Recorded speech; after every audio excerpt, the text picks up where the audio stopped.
하나님의 위로와 하나님의 평강이 여러분 가운데 함께 하시기를 주님의 이름으로 축복합니다.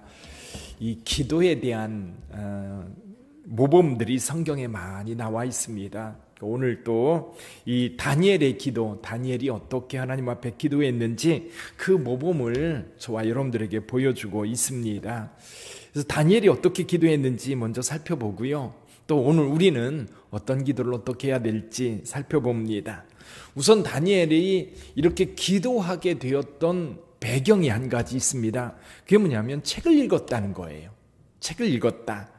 여기 2절에 보면 곧 그 통치원년에 나 다니엘이 책을 통해, 이 책이라고 하는 것, 지금 이렇게 성경 이런 책으로 이렇게 편집되어 있는 게 아니라요, 옛날에는 두루마리로 되어 있었습니다. 두 가지 형태의 책이 있었는데, 이집트에서는 파피루스라고 하는 그 왕골 있죠. 우리 강화도에 나는 왕골, 똑같은 겁니다. 왕골인데 강화도의 왕골보다 이 나일강의 왕골은요 굉장히 큽니다. 엄지손가락보다도 훨씬 더 커요. 그거를 쪼개 가지고 이제 그 격자로 대고서 롤러로 이렇게 밀면 이렇게 물이 쫙 빠져요. 그걸 이렇게 말려놓으면 종이처럼 됩니다. 거기에 글씨를 썼고요. 중동 지역, 이쪽 이스라엘이라든 이런 지역은 주로 양피지라고 그래요. 양 가죽에다가 글씨를 써서 이것을 두루마리 형태로 말아서 보관을 했었습니다. 사실 바이블이라고 하는, 성경을 말하는 바이블이라고 하는 이 단어가요, 책이라는 뜻입니다. 바이블. 이 말 자체가 책이라는, 옛날에는 책은 경전밖에 없었어요. 그러니까 여기서 말하는 책은 성경을 말하고요. 성경 가운데에도 아마도 에레미야가 보낸 편지의 내용이었을 것으로 보입니다. 근데 이 내용에 보면 여호와께서 말씀으로 선지자 에레미야에게 알려주신 그 연수를 깨달았나니, 성경을 읽다가 하나님의 말씀을 깨달았던 겁니다. 지금 다니엘이 기도할 이 시점이 언제냐면 바벨론 포로가 끝나고 이제 고향으로 돌아갈 때가 된 거예요. 돌아갈 때가, 사실은 여기 나오는 이 메대 족속 아하수에로의 아들 다리오가 갈대아 나라 왕으로 세움을 받았던 첫 해, 그러니까 이때 이미 하나님께서 이스라엘 백성들을 돌아가게 할 바로 그 시점입니다. 그때에 다니엘이 이 성경을 읽다가 하나님의 말씀을 깨닫고 에레미야에게 주신 그 말씀이 마침내 성취될 때가 된 거예요. 그래서 이것을 위해서 하나님 앞에 기도를 시작하는데요, 다니엘이 그냥 기도하지 않습니다. 3절 한번 읽어볼까요? 3절 같이 읽어봅니다. 내가 금식하며 베옷을 입고 재를 덮어 쓰고 주 하나님께 기도하며 간구하기를 어떻게 하고? 결심하고. 기도는 노동이라고 그러지요. 기도는 저절로 되지 않습니다. 새벽 기도도 아마 여러분들이 오늘 아침에 나올 때 습관적으로 일어나서 나오신 분도 계실 테지만, 또 어떤 분들은 힘들어요. 그래서 갈등합니다. 오늘 아침에 나가야 되나 말아야 되나. 근데요, 결심해야 됩니다. 결단해야 돼요. 다니엘은 이 결단을 잘했던 것 같아요. 처음에 바벨론에 잡혀왔을 때에도 이 이방 음식으로 자신을 더럽히지 않기로 뜻을 정하고 작정했다는 얘기입니다. 그렇게 하지 않기로 작정하고 내가 지켜야 할 선을 지켜가려고 했던 거예요. 여러분, 기도도요, 다니엘은 결심하고 있습니다.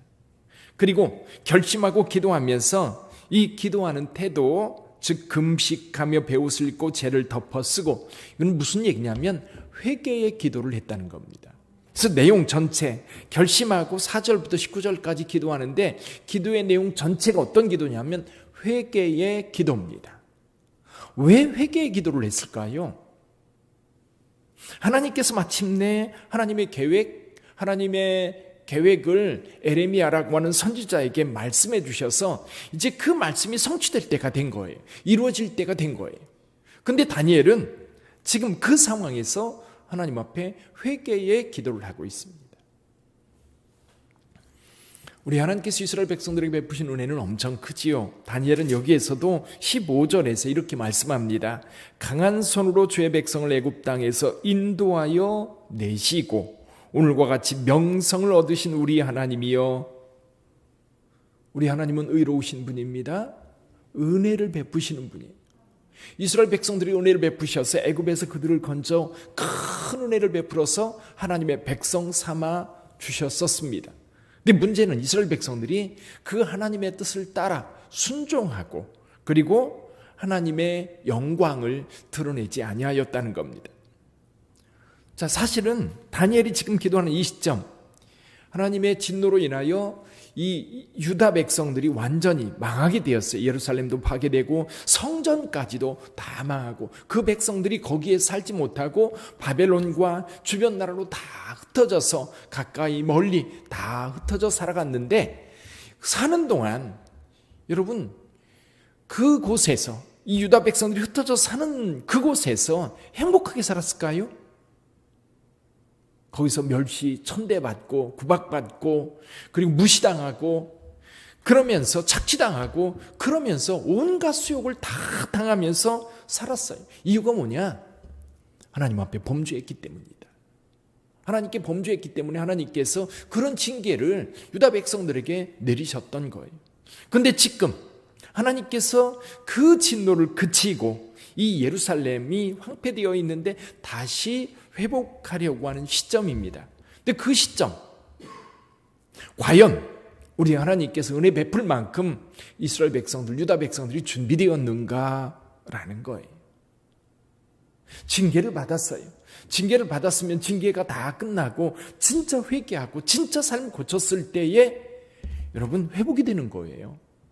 하나님이 아무리 약속을 했어도요, 그 회복은 그들이 돌이켜서 원상태로 하나님께 온전한 모습으로 돌이켰을 때의 회복인 거지, 그렇지 않고 여전히 그 죄악 가운데 있고 여전히 악을 행하는 상태라고 한다면 하나님의 회복은 의미가 없는 거예요. 그래서 다니엘은 지금 자기 민족을 위해서, 조상들을 위해서 하나님 앞에 눈물의 기도를 하고 있는 거예요. 금식하면서 회개의 기도를 하고 있는 거예요. 누구를 위해서? 민족을 위해서. 그래서 이스라엘 백성들이 범죄하였고 하나님은 의로우신데 이제 그 수치를 이스라엘 백성들이 다 당했어요. 그러면 수치당한 것을 깨닫고 겸손하게 무릎 꿇고 하나님 앞에 회개하며 돌이킬 때에 하나님이 계획하신 대로 70년 만에 그들을 예루살렘으로 돌아가게 할 거예요. 근데 다니엘이 볼 때 아직도 그 부분이 많이 미흡했던 것 같아요.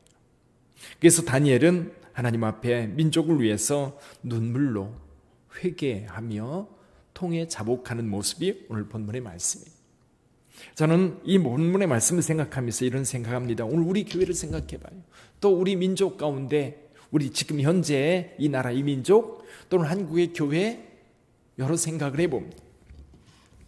우리 교회도 기도할 때, 자, 기도의 제목이 주어진 겁니다. 다니엘 같은 경우 책을 통해서 하나님께서 하나님이 계획하신 것이 이루어질 때가 됐는데 과연 우리는 준비되어 있는가? 거기서부터 기도하기로 착 결심하고 그리고 금식하면서 하나님 앞에 기도를 시작하면서 그 기도의 내용, 회개의 기도를 하나님 앞에 올려드렸어요. 그럼 저와 여러분들도 지금 우리에게 기도의 제목이 주어져 있습니다. 여러 가지 기도의 제목이 있을 거예요. 여러분은 여러분의 가정에서, 어떤 분은 건강 때문에, 어떤 분은 자녀 때문에, 어떤 분은 일터 때문에, 어떤 분은 경제 문제 때문에, 어떤 분들은 하나님께로부터 받은 그 직분을 어떻게 감당할까라고 하는 제목을 가지고 하나님 앞에 기도하기도 할 거예요. 여러 제목, 지금 현안으로 딱 드러나 있는 그 제목을 가지고 다니엘처럼 기도하시기를 바랍니다. 하나님께서 기도 제목을 주신 거예요. 다니엘에게 주신 그 기도 제목.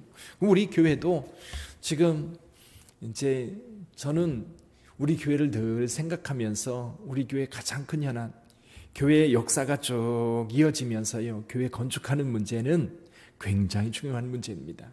우리가 평생 신앙생활하면서 한 번 내지 두 번 정도 교회를 건축하게 되더라고요. 근데 그 시점이 오늘 우리에게 주어졌다고 봅니다. 기도 제목이 주어진 거지요. 우리는 이를 위해서 하나님 앞에 결심하고 기도해야 돼요. 그래야 하나님의 뜻이 이루어지는 줄 믿습니다. 이제 여러 가지 면에서 하나님께서는 교회를 다시 짓기를 원하세요. 첫째는 교회 건물의 낙후입니다. 속으면 안 됩니다. 겉이 멀쩡하다고 해서 속까지 멀쩡한 거 아닙니다. 오히려 겉이 멀쩡하고 겉이 이제 그 상해 있고 그러면 빨리 고쳐야지, 빨리 어떻게 해야지 그런 마음이 드는데, 겉을 이게 멀쩡하게 준비해 놓으면요 속이 썩어가는 거에 대해서 전혀 느끼지 못하면 언제까지 가요? 사고 날 때까지 가요. 그래서 지난번에 우리도 십자가 다 바람 불 때마다 염려했는데 미리 선제적으로 고쳐놓으니까 걱정이 없어요. 근데 이제 가끔 그런 경우가 있어요. 이런 경우에 뭘 그걸 지금 합니까? 나중에 하지, 멀쩡한데. 근데 사고가 난 다음에는 아무도 책임 안 져요. 교회도 마찬가지예요. 지금 여러 가지 전기 문제, 가스 문제, 또는 정화조 문제, 수도 문제, 여러 가지 것들이 있는데 그건 보이지 않아요. 그건 저와 당회만 하는 거예요. 근데 기도 제목이 드러났으니까 여러분들한테 기도 부탁하는, 특별히 새벽에 오시는 분들이 우리 교회를 위해서 기도할 때 이런 내용들을 속속히 아시고 하나님 앞에 기도하셔야 돼요. 겉이 이쁘다고 해서 속도 이쁜 거 아닙니다. 천장에 올라가면 금방 알 수 있고요. 여러 가지 면이 그래요. 그래서 교회가 지어진 지 한 40여 년 가까이 됐으니까 이제 이 시멘트 건물은 30년에서 40년이 수명입니다. 또 다른 문제도 여러 가지 것들이 있고. 그래서 일단은 교회가 오래되었기 때문에 당연히 지금 사고 나기 전에 수리를 해야 된다, 고쳐야 된다라고 하는 것, 근데 이거를 고칠 수 없으니까 다시 지어야 되는 문제가 되는 거죠. 또 한 가지는 뭐냐면 법적인 문제입니다. 예전에는 그냥 해놓고 가도 됐어요. 예전에는 그냥 지어놓고 가도 됐는데, 실은 지금은 그렇지 않아요. 교회가 가장 법을 잘 지켜야 됩니다. 그래서 저는 그래요. 저는 교회가 지어지면서 이거 하나님의 뜻대로 하는 거지, 하나님께서 원하시면 하는 거지, 인간이 뭐 그걸 막냐? 아닙니다. 우리가 교회가 사회의 한 구성원으로 존재한다면 사회법 잘 지켜야 돼요. 코로나 바이러스 여러분 방역수칙 잘 지켜야 돼요. 안 지키면 감염되는 겁니다. 마찬가지예요. 교회 건물에 대한 모든 부분들도 법적으로 하자 없이 만들어 놔야 돼요. 그게 교회예요. 오히려 불법적인 부분이 있으면 그건 부끄러운 일이고요. 또 그것이 세상으로부터 굉장한 부끄러움을 당할 수 있는 거예요. 그런 부분들을 우리가 좀 개선을 해야 되는 거고요. 또 한 가지는 뭐냐면 지역사회의 변화예요. 지역사회의 변화. 여러분 지금은 이제 다 헐려 있으니까 잘 모르는데요. 여러분 이 동네 아파트가 다 들어오고 나면요 천지개벽했다는 사실을 알게 될 거예요. 이 부평 땅에 가장 먼저 아파트 대단지가 세워진 것이 아마 동아파트일 거예요. 부평역 앞에 그 조그만 그 시장이라든지 이런 것들이 쭉 있는데 그 아파트 단지가 세워지면서 부평이 그때부터 발전하기 시작했을 거예요. 그때부터. 그러다가 이쪽 이제 부대들 이사 가고 나서 현대 아파트 세워지면서 동네가 많이 달라졌지요. 상곡동의 아파트 단지, 그러면서 그쪽이 많이 변화가 됐는데 이제 이 동네가 변화되는 상황이에요. 여러분 7,500세대 정도 들어온다는 얘기는요, 여기 대도시가 하나 생기는 거예요. 대도시가 하나 생기는 거예요. 그런 상황에서 우리 교회가 머뭇머뭇거리고 있을 새가 없어요. 근데요, 교회 건축은 그런 것 같아요. 목사님이 아무리 교회 건축하자고 그래도 성도들이 안 움직이면 못하는 거고요. 성도들이 아무리 목사님 건축하다고 그래도 목사님의 마음이 없으면 이룰 수 없습니다. 또 우리는 건축하려고 준비가 다 됐어요. 근데 하나님이 허락하시지 않으면 못합니다. 또 하나님은 하시려고 하나님께는 다 계획 세우고 이루어가는데 성도들이 순종하지 않으면 못하는 거예요. 그래서 마음이 하나가 돼야 되는 거예요. 마음이 하나가 돼야 돼요. 그래서 교회 성도들과 담임 목사와 당회와 그리고 하나님 그리고 지역사회 모든 것이 하나가 될 때 하나님은 하나님의 큰 역사를 이루는 거예요. 사실 여기 하나님께서 하나님의 뜻을 이루고자 해도 다니엘 같은 경우도 이루고자 해도 그 백성들이 준비되어 있지 않으면 안 되는 거예요. 하나님이 그들을 예루살렘으로 다시 돌이켜서 예루살렘 세우려 해도 백성들이 여전히 죄악 가운데 있고 여전히 하나님의 뜻에 순종하지 않는데 어떻게 그 일이 이루어져요? 이루어질 수 없거든요. 그래서 다니엘은 그것을 알기 때문에 먼저 하나님 앞에 결심하고 기도하는 거예요. 다니엘만 기도했을까요? 다니엘이 기도할 때에 아마 뜻있는 유대인들이 다 함께 기도하면서 주님께서 돌이키실 날을 기대했을 거예요. 그랬기 때문에 여러분 수르바벨과 예수아가 사람들 이끌고 예루살렘으로 올 때 기쁨으로 올 수 있었던 거예요. 입에 웃음이 가득했고 정말 행복해서 예루살렘으로 돌아올 수 있었던 것은 그들이 기도로 준비했기 때문에 가능했던 거예요. 마찬가지입니다. 우리 교회도 이런 기도 제목이 있을 때 우리가 기도하고 눈물로 준비하지 않으면 이룰 수 없다는 사실, 다니엘의 기도를 통해서 저와 여러분들에게 말씀해 주고 있는 거예요. 그래서 다니엘은 다니엘대로 하나님 앞에 기도했지만 이 다니엘의 기도를 보면서 우리 빛된 교회는 지금 현재 우리 현안이 뭐냐? 코로나 바이러스도 있지만 또 교회 건축의 문제가 우리에게 현안으로 떠올랐고 우리가 함께 하나님 앞에 기도하고자 합니다. 우리는 빠른 시내에 건축하고 싶어도 여러분 하나님이 허락하시면 않으면 안 되는 거고요. 우리 마음이 합하여지지 않으면 안 되는 거예요. 여러분 교회 건축은요 돈으로 하는 거 아닙니다. 기도로 하는 거예요. 돈이 준비되어 있어도요 건축 못하는 교회 많습니다. 근데 또 한편으로 돈이 하나도 없다고 건축 못하는 것도 아니에요. 하나님이 이루시면 넉넉히 합니다.